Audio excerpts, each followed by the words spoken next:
बघूया बातम्यांचा वेगवान आढावा मुलुख महाराष्ट्र सुपरफास्ट। महाराष्ट्र कर्नाटक पाणी प्रश्न सोडवणार असून पाणी प्रश्न सोडवण्यासाठी सरकार सकारात्मक असल्याची प्रतिक्रिया उपमुख्यमंत्री देवेंद्र फडणवीस यांनी दिली। यासाठी काँग्रेस नेत्यांची मदत घेऊ असं फडणवीस म्हणाले आणि नाना पटोले आणि पृथ्वीराज चव्हाण यांना सुद्धा त्यांनी आवाहन केले।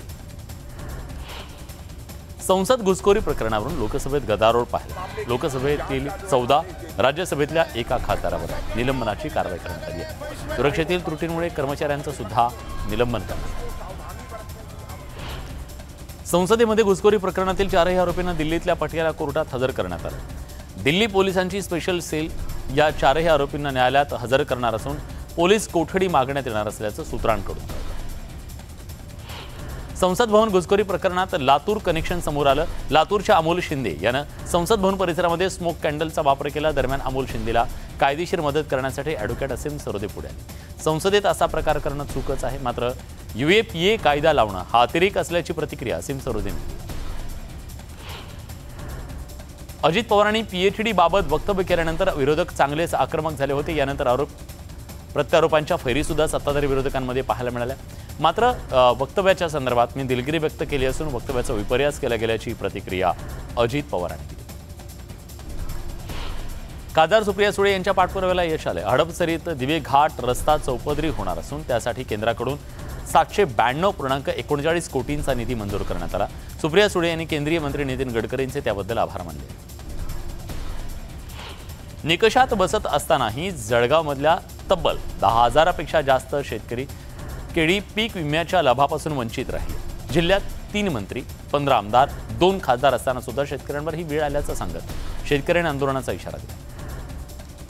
सातारा जिल्ह्यात दुष्काळ सदृश्य परिस्थिती असताना दुसरीकडे दुधाला तर दर मिळत नसल्यानं शेतकरी हवालदिल झाले। संतप्त शेतकऱ्यांसह ठाकरे गटाच्या वतीनं वर्धनगड इथं रस्त्यावर दूध ओतून रास्ता रोको करण्यात आला। दुधाला प्रति लिटर 40 रुपये दर द्यावा अशी मागणी यावेळी करण्यात आली।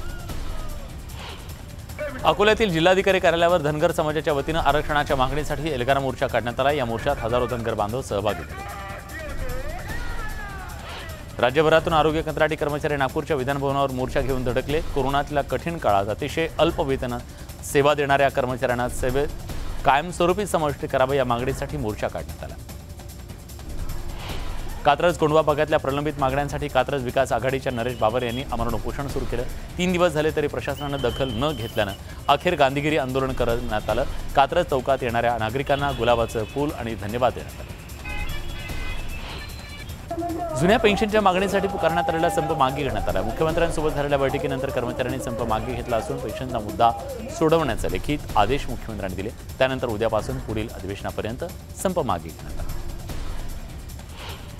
दरम्यान आज दिवसभरात सरकारी कर्मचाऱ्यांच्या संपाचा सामान्य नागरिकांना फटका बसला।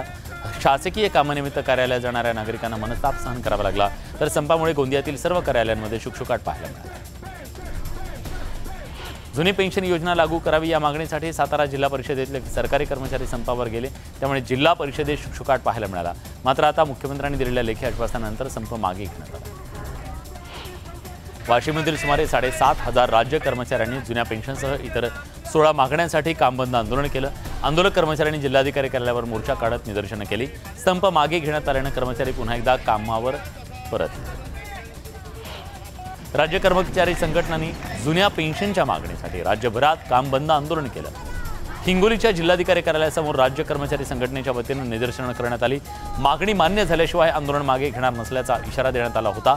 मात्र मुख्यमंत्र्यांसोबत झालेल्या बैठकीनंतर कर्मचाऱ्यांनी संप मागे घेतला। पंढरपूरच्या मलवडी गावात दुष्काळी पाहणी दौरा न झाल्यानं ग्रामस्थांनी नाराजी व्यक्त केली। मलवडी गावातल्या नागरिकांनी निषेध व्यक्त करत दुष्काळी पाहणी दौरा करण्यासाठीची मागणी केली। अकोल्यातल्या मूर्तिजापूर तालुक्यातल्या गाजीपूर शेत शिवारात अजगर निदर्शनास आल्यानं नागरिकांमध्ये दहशतीचं वातावरण निर्माण झालं। दरम्यान सर्पमित्रांनी घटनास्थळी धाव घेत अजगराला पकडून नैसर्गिक अधिवासात सोडून दिलं।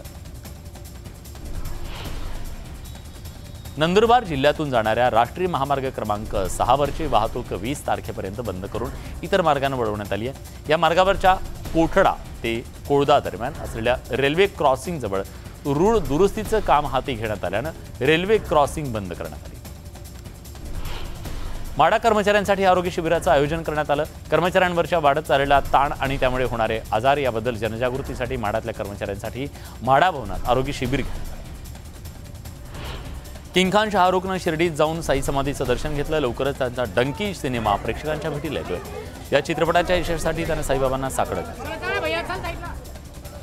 वर्ध्याच्या वडगाव टोल नाक्यावर वाहन चालकाला टोल नाका कर्मचाऱ्यांनी बेदम मारहाण केल्याचं समोर आलं। किरकोळ वादातून ही मारहाण झाली असून त्याचा व्हिडिओ व्हायरल होतोय। या प्रकरणी तक्रार करून सुद्धा कारवाई झाली नसल्याचा आरोप होतो। मनमाड शहर परिसरात चोरट्यांनी धुमाकूळ घातला असून बंद पडलेल्या घरांना लक्ष्य केलं जात आहे। शहरातील पांडुरंगनगर भागात बंगल्याचं कुलूप तोडून रोख रकमेसह दागिने चोरण्यात आले। पोलिसांनी या प्रकरणी तपास सुरू केला।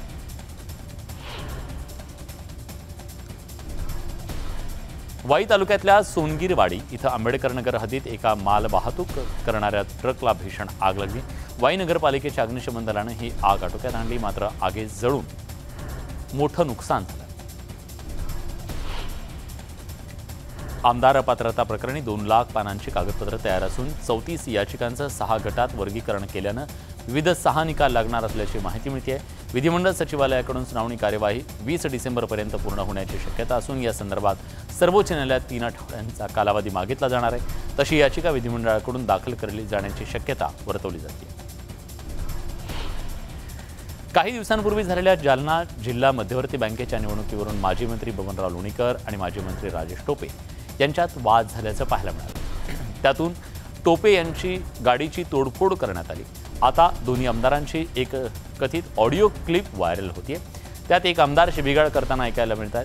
तथाकथित ऑडिओ क्लिपची पुष्टी न्यूज 18 लोकमत करत नाही। या देशात सुरक्षेच्या नावानं बोंबाबोंब असून संसदेवरच्या हल्ल्यानंतर सरकारशी वाचा गेल्याची टीका संजय राऊतांनी केली। सरकार मूक आणि बधीर झाले। ते निवडणूक प्रचार शपथविधी यामध्ये व्यस्त आहे। आता जनतेला समजलं असेल की हे सरकार किती तकलादू पायावर उभा आहे, असा टोलाही त्यांनी यावेळी लगावला। ठाणे लोकसभा मतदारसंघासाठी शिवसेनेनं कंबर कसली आहे। हा मतदारसंघ आमचाच असा दावा टीव्ही नाक्यावर बैठक घेण्यात आली। यावेळी बूथनुसार नियुक्त्या करत प्रत्येकाला जबाबदारी सोपवण्यात आली। कर्जत जामखेड इथं औद्योगिक क्षेत्रासाठी निश्चित केलेली नीरव मोदी यांची जागा असल्याचं माजी मंत्री राम शिंदे यांनी आरोप केला।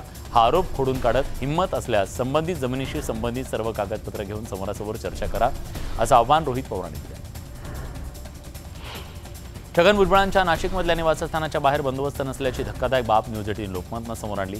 त्यानंतर भुजबळ यांच्या नाशिकमधल्या भुजबळ फार्म निवासस्थानाबाहेर वरिष्ठ पोलीस अधिकारी दाखल झाले। बंदोबस्तावर असलेले कर्मचारी ड्युटीच्या वेळेत कुठे होते त्याची चौकशी करू, अशी माहिती अधिकाऱ्यांनी दिली।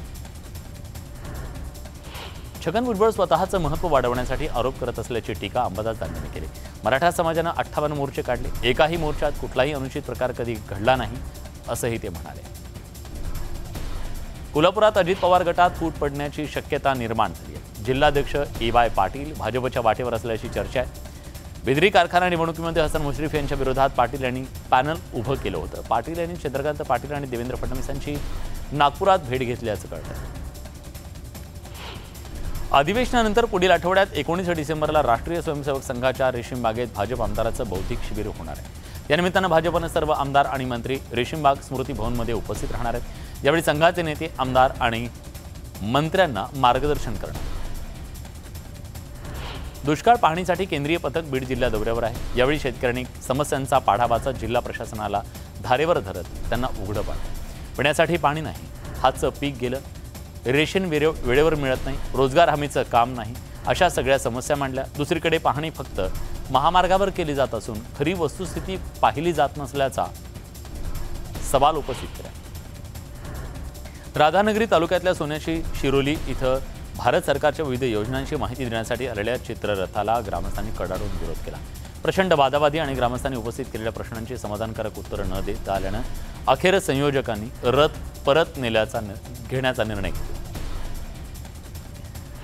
सांगलीच्या RTO कार्यालयामध्ये मोठ्या प्रमाणात भ्रष्टाचार विरोधी आणि रिक्षा चालकाची होत असलेली पिळवणूक याच्या निषेधार्थ रिक्षा संघटनेकडून भीक मागो आंदोलन करण्यात आले। या ठिकाणी भीक मागून RTO अधिकाऱ्यांना ते पैसे देण्यात आले। ओबीसी आरक्षण अबाधित राहावं यासाठी इंदापूरमध्ये झालेल्या आमदार गोपीचंद पडळकर यांच्यावरच्या हल्ल्याच्या निषेधार्थ आटपाडीमध्ये सकल ओबीसी समाजाच्या वतीनं मोर्चा काढण्यात आला। या मोर्चाच्या वेळी आमदार गोपीचंद पडळकर आणि मंत्री छगन भुजबळ यांच्या पोस्टरला दुग्धाभिषेक घालण्यात आला। बीड जिल्ह्यात 1 महिन्यानंतर दुष्काळाची परिस्थिती गंभीर होईल। 1 महिना चारा आणि पाण्यावर निघेल, मात्र भीषण परिस्थिती असेल अशी भीती केंद्रीय पाहणी पथकातल्या सदस्यांनी व्यक्त केली। ही परिस्थिती दूर करण्यासाठी ठोस उपाययोजना करण्याची शिफारस आम्ही करणार असल्याचं केंद्रीय पथकातल्या सदस्यांनी सांगितलं। मुंबई पुणे एक्सप्रेसवेवर ग्रँटी बसवण्यासाठी 2 तासांचा ब्लॉक घेण्यात आला। हे काम अवघ्या 30 मिनिटात पूर्ण झाल्यानं वाहतूक सुरळीत झाली। या आठवड्यातला हा दुसरा ब्लॉक होता। अहमदनगरच्या पाथर्डी पोलीस ठाण्यामध्ये कार्यरत असलेल्या रामनाथ भाभड या हेड कॉन्स्टेबलनं आत्महत्या करण्याचा इशारा दिला।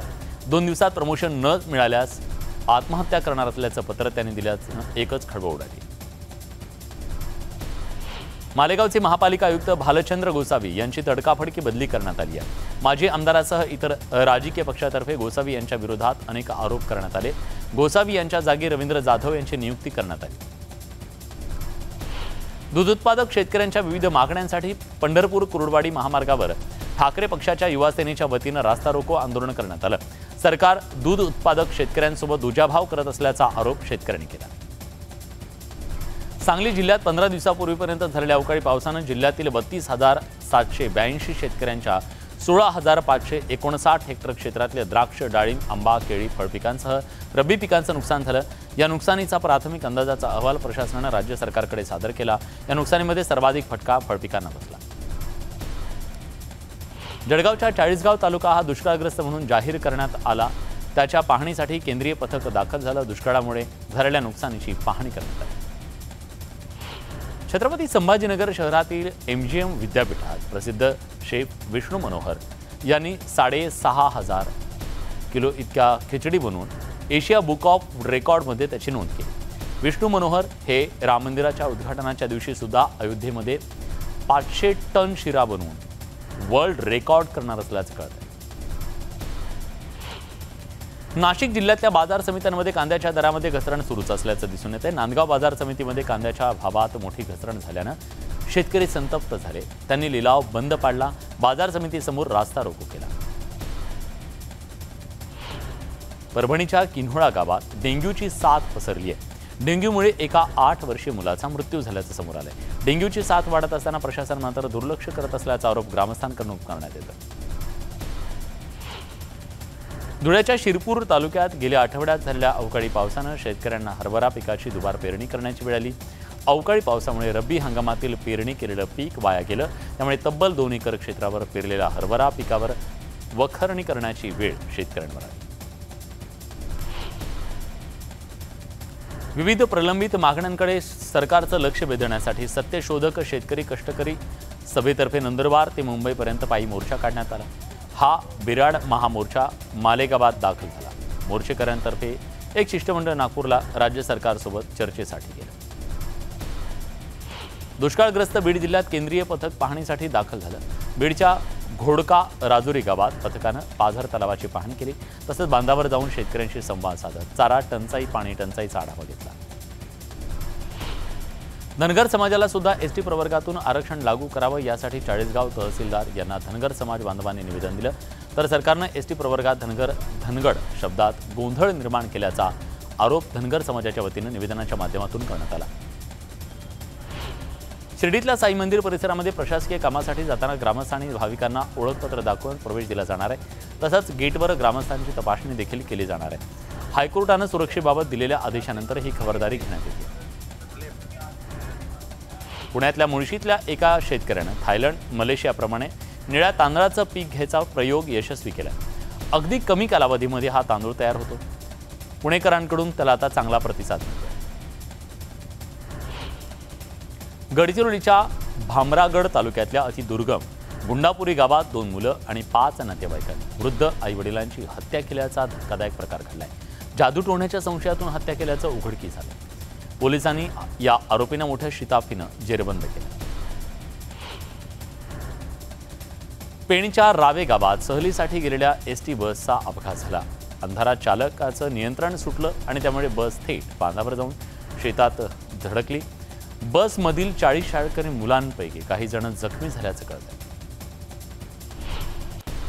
जालना जिल्ह्यातल्या भोकरदन कृषी अधिकारी कार्यालयातील कृषी पर्यवेक्षक आणि कृषी सहाय्यकाला 5,000 रुपयांची लाच घेताना पकडले।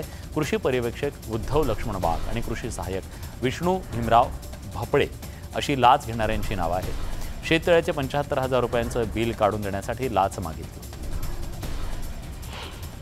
राष्ट्रीय पुस्तक न्यासाच्या वतीनं 16 ते 24 डिसेंबर दरम्यान पुणे पुस्तक महोत्सवाचं आयोजन करण्यात आलं। या अंतर्गत SP महाविद्यालय मैदानात बालक पालक ही गोष्ट सांगण्याचा सामूहिक कार्यक्रम आयोजित करण्यात आला। यातून एकाच वेळेस 5,000 मुलांना गोष्ट सांगण्याचा विश्वविक्रम देखील करण्यात आला। पुणे पुस्तक महोत्सवाच्या अनुषंगाने संपूर्ण पुणे शहरात शांतता पुणेकर वाचत आहेत हा उपक्रम राबवण्यात आला। विधिमंडळाच्या हिवाळी अधिवेशनाच्या दरम्यान वेळ काढून आमदार चंद्रकांत पाटील, मुख्यमंत्री एकनाथ शिंदे, उपमुख्यमंत्री देवेंद्र फडणवीस आणि विधानसभा अध्यक्ष राहुल नार्वेकर यांनी पुस्तक वाचन केल्याचं पाहिलं। श्री खंडोबाचं अणदूरहून मैलापूरकडे प्रस्थान झालंय। आजपासून श्रींचा मुक्काम 2.25 महिने मैलापूर इथं असणार आहे। यावेळी देवाचा करार करून मूर्ती वाजत गाजत नेण्याची आगळीवेगळी प्रथा पाहायला मिळाली। ताडोबा अंधारी व्याघ्र प्रकल्पातील वाघांचा मस्ती करतानाचा मूळ कॅमेऱ्यात कैद झालाय। बेलारा परिसरात वीरा या वाघिणीच्या 2 बछड्यांनी केलेली दंगामस्ती कॅमेऱ्यात कैद झाली आहे। वन्यजीव प्रेमी पराग बोपर्डीकर यांनी हे कॅमेऱ्यात कैद केले। बोईसर तारापूर MIDC मध्ये उद्या 20 तास वीज पुरवठा पाणी पुरवठा बंद राहणार आहे। देखभाल दुरुस्तीसाठी पाणी पुरवठा बंद करण्यात आला असून 1200 उद्योगांसह 9 गावात उद्या पाणीबाणी निर्माण होण्याची शक्यता आहे। आदिवासी कोळी महादेव जमातीचे गेल्या 9 महिन्यापासून आमरण 9 दिवसापासून आमरण उपोषण सुरू आहे। अमरावती विभागीय आयुक्तालयाच्या समोर सुरू असलेल्या उपोषणाकडे सरकार दुर्लक्ष करत असल्याचा आरोप होतोय। उद्या सकाळी 11 वाजेपर्यंत आंदोलनाची दखल न घेतल्यास आणखी तीव्र आंदोलनाचा इशारा उपोषणकर्त्यांकडून देण्यात आला आहे। कृष्णा कोयना उपसा सिंचन प्रकल्प अंतर्गत म्हैसाळ योजनेचं पाणी मंगळवेढा तालुक्यातल्या 18 गावांना देण्यासंदर्भातली मागणी आमदार समाधान अवताडे यांनी अधिवेशनात लावून धरली। या मागणीची दखल घेत उपमुख्यमंत्री देवेंद्र फडणवीस यांनी सकारात्मकता दर्शवत पाणी देण्यासंदर्भात आश्वासन दिलं। नागपूर हिवाळी अधिवेशनाच्या दरम्यान सर्वपक्षीय आमदारांच्या एकत्र फोटो सेशनवरून सत्ताधारी आणि विरोधकांमध्ये खुमासदार चर्चा रंगली। नेत्यांनी एकमेकांना कोपरखळ्या आणि टोमणे मारण्याची संधी मात्र यावेळी सोडली नाही। विरोधी बाकांवरील आमदारांना ऐनवेळी फोटो काढण्यासाठी निरोप देण्यात आला। तसंच मुख्यमंत्री आणि दोन्ही उपमुख्यमंत्री फोटोसाठी विधिमंडळाच्या प्रांगणात पोहोचले नाहीत, त्यावरून सुद्धा विरोधकांनी टोमणे मारले।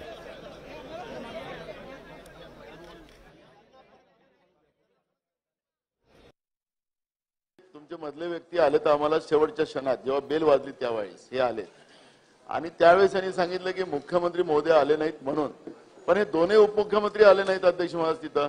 हे आले असते तर खुर्ची खाली होती ना मुख्यमंत्र्यांची अध्यक्ष महाराज, एक बसून गेले असते तिथं। तशी स्पर्धा चालूच आहे अध्यक्ष महाराज, तर हे होऊन गेलं असतं या निमित्तानं। ती जागा तुमच्याकरता रिकामी ठेवली होती किंवा किमान फोटोत तरी बसून घ्या। काही सिनियरिटीचा प्रोटोकॉल आहे का नाही? जे 7-7 वेळा 8-8 वेळा या विधानसभेत निवडून आलेले आहेत त्यांनी कुठं उभं राहायचं याचा पत्ता नाही। सन्मान्य सदस्यांनी जी भूमिका इकडे मांडलेली आहे त्याची नोंद घेतली जाईल आणि सर्वांना सन्मानार्थक तिकडे बसायची जागा व्यवस्थित देऊन पोझिशन व्यवस्थित देऊन आपण फोटो कंप्लीट करू। यासोबत बुलेटिनमध्ये आपण इथेच थांबतोय। ब्रेकवर जाताना एक महत्त्वाची आठवण। पुणे लोकसभेची पोटनिवडणूक आणि त्यावरून हायकोर्टानं निवडणूक आयोगाला खडसावल्यानंतर राजकीय पक्षांकडून निवडणुकीसाठी मोर्चे बांधणी सुरू झाली आहे। या संदर्भातला स्पेशल रिपोर्ट थोड्याच वेळात न्यूज 18 लोकमत।